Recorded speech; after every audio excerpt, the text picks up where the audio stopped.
Limited, এখানে এই ধরনের একটা প্রতিষ্ঠানের সন্ধান আমরা পেয়েছি। সেই বিষয়ে আমরা তদন্ত চলছে।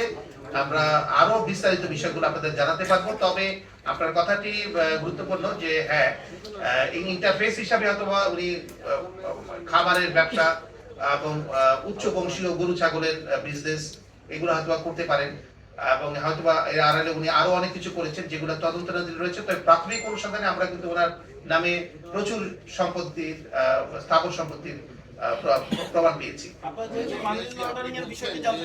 এইভাবে বেশ কিছু লোকের 5-7 জনের সংশ্লিষ্টতার প্রমাণ পাচ্ছি, কিন্তু বিষয়গুলো যেহেতু এখন পর্যন্ত কনক্লুসিভ প্রুফ আমাদের হাতে এসে পৌঁছেনি, সেই কারণে এই বিষয়ে মন্তব্য করাটা এই মুহূর্তে সঠিক হবে না।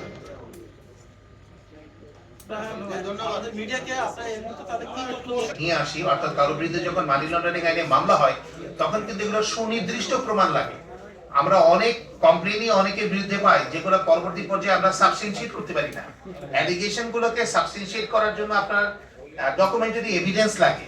মানি লন্ডারিং আইনে যে অনুসন্ধান হয়েছে প্রাথমিক অবস্থায়, অনুসন্ধানের পরবর্তী পর্যায়ে আমরা এই মামলায় উপনীত হতে আমাদের যে তথ্য প্রমাণগুলো দরকার ছিল সেগুলো আমি সরকারের বিভিন্ন সংস্থা, বিভিন্ন ব্যাংক থেকে আমরা পেয়েছি। তার ভিত্তিতেই কিন্তু আমরা এই মামলাটা চলমান স্টার্ট করেছি।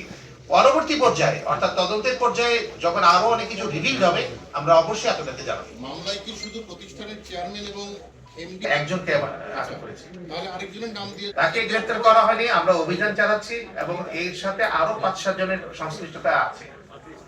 ওনার এই অবৈধ বিজনেস এবং অন্যান্য সিন্ডিকেটের বিষয়, মানি লন্ডারিং ইস্যুগুলোতে আরো 5-7 জনের সংশ্লিষ্টতা আমরা প্রাথমিক অবস্থায় পেয়েছি।